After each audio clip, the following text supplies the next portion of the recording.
Hello lovely people, I'm doing a video today of what is now on my windowsill as things have moved on a little while since I did my last one about this particular windowsill. So I've been busy sowing and transplanting, and I have 26 little marigolds there. 26 because one has just popped its head up today, which is very gratifying. And I also have 3 different varieties of tomatoes that I sowed yesterday. I have chocolate cherry, Irish Gardener's Delight, which is another cherry, and Roma. And what I've done, as I only really have room for about 6 plants in my garden, is I've put about 4 seeds in each of those little modules, and as they come up I will take out the weakest, so I've got 5 plants of each, and then I will choose the 2 best out of those and plant them out when they're ready to go out. Here in this tray I have 20 calabrese.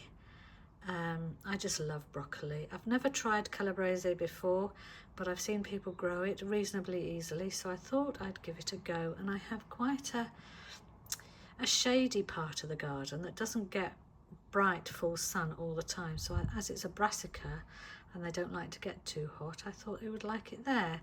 I've also sown 20 swede modules because I adore swede. Last year I think I only got about 1.5 swedes, so it was a real disappointment, and I think it was purely because, well, we had bad weather, didn't we, last year, but also I sowed the seeds too late because I was following instructions on the seed packet. And I've always had success with swede if I sow it around March, so that's what I've done. In this tray I've got 30 modules of multi-sown beetroots, because we love beetroots in all their forms, and towards the end of April I will plant another load of them, sow another load of them, so we've got a succession of beetroot coming in, some for the summer and some for the autumn and winter.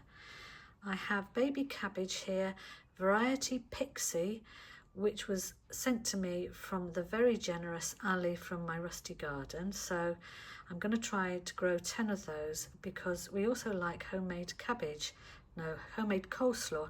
and the cabbages, because there's only 2 of us, when I get a big cabbage I just can't work our way through it before it starts to rot, so these baby cabbages look ideal. Here is a little tub in which I am growing forget-me-nots, because one of our fellow residents was sent a packet of them as a memorial to a friend who recently died, so he's asked me to grow them on for him, and then he could choose a nice place in the garden to put them.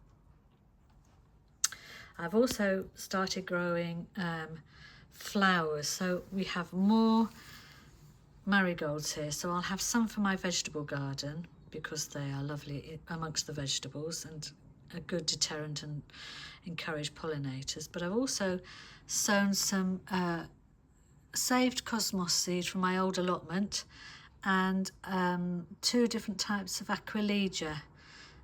If I show you out the back, we are surrounded by woodland, and so quite a lot of this pretty big garden around the edges of the building is very shady, so it is a bit of a puzzle finding flowers that will grow and make the garden pretty. An aquilegia like shade, they are a spring plant, they're a woodland plant, so I'm thinking that that might work quite nicely.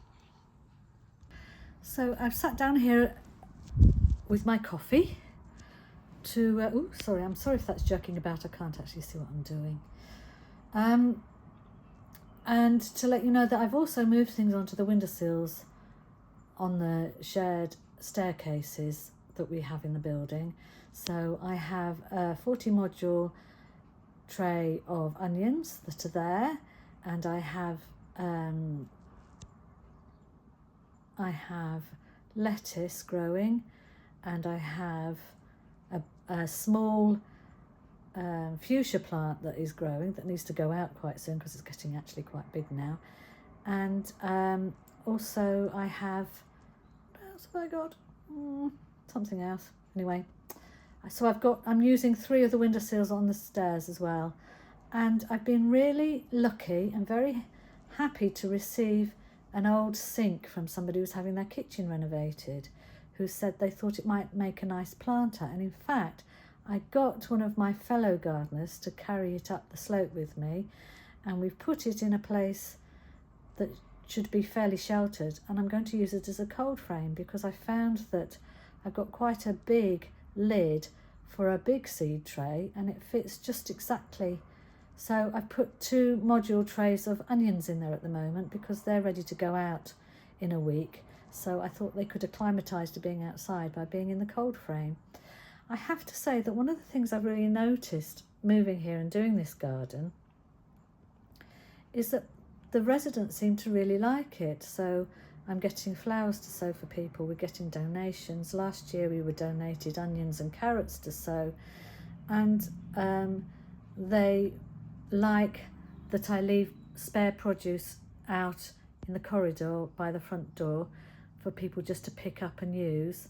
And it's the sort of the idea of gardening as a community effort, and whether people can do it or not, they can still enjoy it and watch the work going on out of their windows, and they do, and they give lots of positive encouragement about that. So I just wanted to say really to all you fellow gardeners what a wonderful thing gardening is and how it really can bring balm to the soul. So keep gardening and happy gardening, and thank you so much for watching, and I'll see you at the next one. Bye.